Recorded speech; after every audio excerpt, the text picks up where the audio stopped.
16 साल की बच्ची गहने लाकर स्कूटी पर रात को 12 बजे भी यूपी की सड़कों पर निकल सकती है, कोई डर नहीं। हमारे मोटा भाई हैं, उनकी बेटियां सुरक्षित हो क्योंकि उनके पास जेड सिक्योरिटी भी होगी और ना जाने कितने कैद में रहते होंगे। हम लोग तो सड़कों पे रहते हैं। अगर ऐसा ही होता तो फिर बलात्कार की घटनाएं रोज़ पे रोज़ क्यों बढ़ रही है? तो सुरक्षा का अगर सवाल है तो फिर निर्भया जैसे केस क्यों होते हैं, फिर हाथरस जैसे कांड क्यों होते हैं?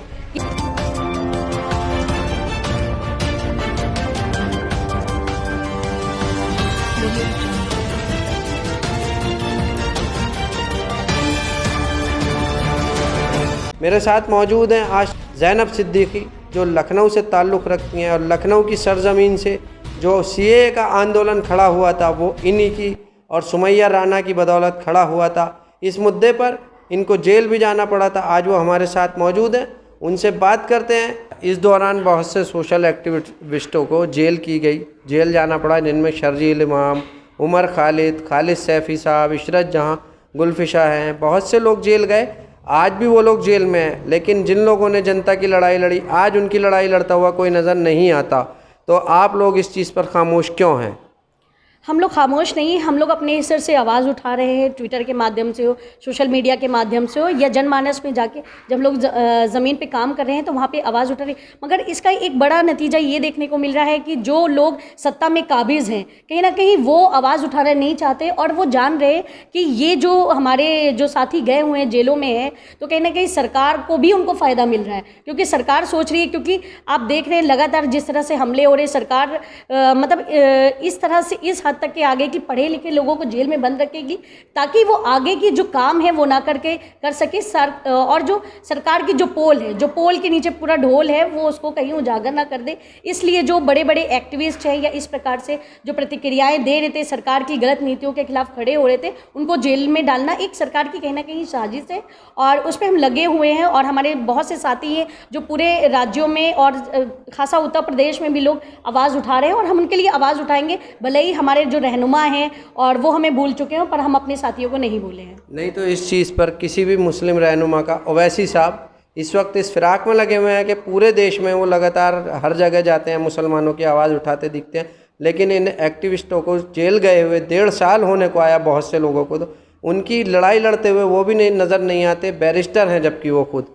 ये सिर्फ कहने की बातें हैं, ओवैसी जी हों या उनसे ज़्यादा मुस्लिम परे नेता हों कि जो मुसलमानों की बाग फिरते हैं, कहते रहते कि हम मुसलमानों के नेता हैं, मगर जब वक्त आता है तो वो मुसलमानों की कोई हमदर्दी नहीं करते हैं, ना कि हमारे उलमाओं ने भी इस तरह आवाज़ नहीं उठाते। बहुत अफसोस होता है कि हम भारत जैसे देश में रहते हैं जहाँ पे सभी को अपने बोलने की आज़ादी है, रहने की आज़ादी है, उसके बाद जो हमारे नौजवान साथियों को जेलों में ठूसा गया है, खासकर उसमें महिलाएं भी हैं, तो उन्हें शर्म नहीं आती कि उसके खिलाफ वो आवाज़ उठाए।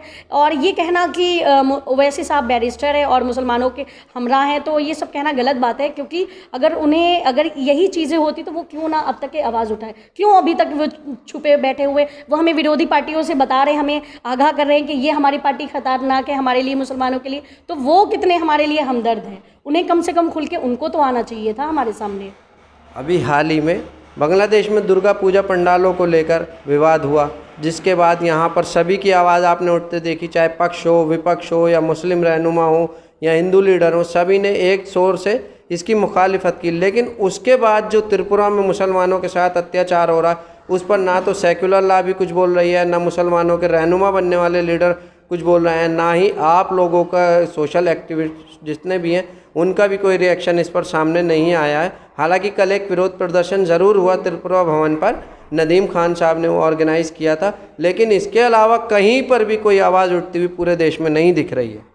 क्योंकि आप देख रहे हैं जिस तरह से लगातार हमले हो रहे हैं, खासकर मुसलमानों को टारगेट किया जा रहा है, कभी गाय के नाम पे, कभी मॉब लिंचिंग के नाम पे, तो लोग खासा डर चुके हैं। और अभी डर ये लगता है कि जिनके परिवार है उनको लगता है कि अगर हमारे घर का एक बोलने वाला व्यक्ति चला गया तो उसकी वजह से उसकी ज़िंदगी नाश हो रही। आप देख रहे हैं शर्जिल जैसे, उमर खालिद जैसे, सैफ़ी भाई, ना जाने उनके कितने कप्पन, मतलब जो हकीकत दिखा रहा है, आप एक पत्रकार जो हकीकत दिखा रहा है, आप जब बात कर रहे हैं देश में कि लोकतंत्र में हम रहते हैं, अगर हम नहीं बोलेंगे तो यानी मुर्दा हो जाएंगे। और संविधान हमारा हमारा कहता है कि संविधान में जिस तरह से तुम्हें बोलने की आज़ादी है, हमें भी आज़ादी है। जब सत्ता में बैठे लोग इतने भड़काऊ भाषण देते हैं, उनका कुछ नहीं होता है। त्रिपुरा में पूरा आग लगा हुआ है, खासकर मुसलमानों को निशाना बनाया जा रहा है, मज़ारों को निशाना बनाया जा रहा है, मस्जिदों को निशाना बनाया जा रहा है, उसके बावजूद भी ये कुछ नहीं बोल रहे। तो इसका मतलब ये है कि या तो ये सरकार के ही पक्ष में खड़े हुए लोग हैं, या फिर वो बोलना नहीं चाहते, या कौम के नाम पे, धर्म के नाम पे, जाति के नाम पे ये लोग सिर्फ लड़ाने का एक अपना दांव पेच करते रहते हैं। और मुझे लगता है ये बहुत ही गलत है।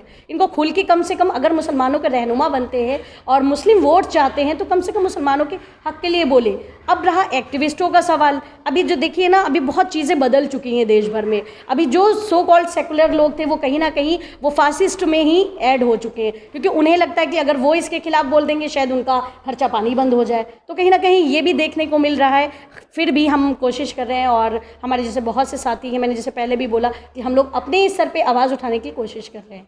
अभी हाल ही में लखनऊ में अमित शाह जी का दौरा हुआ था। वो कह के गए हैं कि यूपी की कानून व्यवस्था चक चौबंद है, यहाँ पर लड़कियाँ अपने आप को सुरक्षित महसूस करती हैं, किसी भी वक्त वो निकल सकती हैं। तो आप खुद एक स्त्री हैं, क्या आपको लगता है कि लखनऊ और पूरे प्रदेश का माहौल इस तरीके का है कि अपने आप को आप लोग सुरक्षित महसूस करती हैं? अब ये सोचना पड़ेगा कि किसकी लड़कियां सेफ है, क्योंकि हमें तो नहीं लगता। मैं रोज़ निकलती हूँ घर से बाहर, कहीं ना कहीं ईव टीजिंग ना कमेंट्स ऐसे तो रोज़ पास होते, तो मुझे नहीं लगता कि हो सकता हो बीजेपी में सत्ता में बैठे हुए जो हमारे मंत्री हैं उनकी बेटियां सुरक्षित हो, क्योंकि उनके पास जेड सिक्योरिटी भी होगी और ना जाने कितने कैद में रहते होंगे। हम लोग तो सड़कों पे रहते हैं। अगर ऐसा ही होता तो फिर बलात्कार की घटनाएं रोज़ पे रोज़ क्यों बढ़ रही है? अगर सुरक्षा ही है तो हमारी सुरक्षा अगर इस तरह से दे रहे हैं हमारे मोटा भाई, तो सोचने वाली बात है। खैर, हो सकता है उनकी बेटियां सुरक्षित है, हम तो सुरक्षित नहीं है, क्योंकि हमें हर दिन हर एक चीज़ से गुजरना पड़ता है, चाहे वो कमेंट हो या इस तरह से जो अभद्र टिप्पणियां हो। तो सुरक्षा का अगर सवाल है तो फिर निर्भया जैसे केस क्यों होते हैं, फिर हाथरस जैसे कांड क्यों होते हैं कि दिन के मतलब दिन के अंधेरे में लाशें जलती थी, वहाँ तो रात के अंधेरे में लाशें जला दी जाती है। आजमगढ़ में अभी एक रेप पीड़िता ने थाने में ही जाके आत्महत्या कर ली। आप देख रहे हैं लगातार, आप विधानसभा पे भी देख रहे हैं लखनऊ में कि ना जाने कितनी महिलाओं ने आग लगा ली प्रताड़ित होके कि, तो मतलब ये कैसे कह सकते हैं? मुझे बचकाना बयान लगता है इनका कि इनको ऐसे बयान नहीं देना चाहिए था। और सिर्फ अपने मुंह को अगर लगता है कि मीठा करने वाली बात है तो वो मीठा कर सकते हैं, मगर ऐसा कुछ नहीं है। महिलाओं के जो केसेस हैं इसलिए ही बढ़ रहे हैं क्योंकि लगातार उनके साथ जो है हिंसा के मामले हो रहे हैं। और ये यूपी सरकार में अभी अगर जब से कहें कि बीजेपी आई है, कहीं ना कहीं ये लगाम नहीं लगा पा रही। आपने देखा था सेंगर जैसे केसेस भी आप जानते हैं कि सेंगर के मामले में क्या था, उन्नाव कांड में कि पीड़िता का परिवार के साथ, तो ये वो वाली सरकार है, यहाँ पे कुछ भी कर सकती है क्योंकि सत्ता और शासन उनके पक्ष में है। जी, बहुत बहुत शुक्रिया आपका हमसे बात करने के लिए।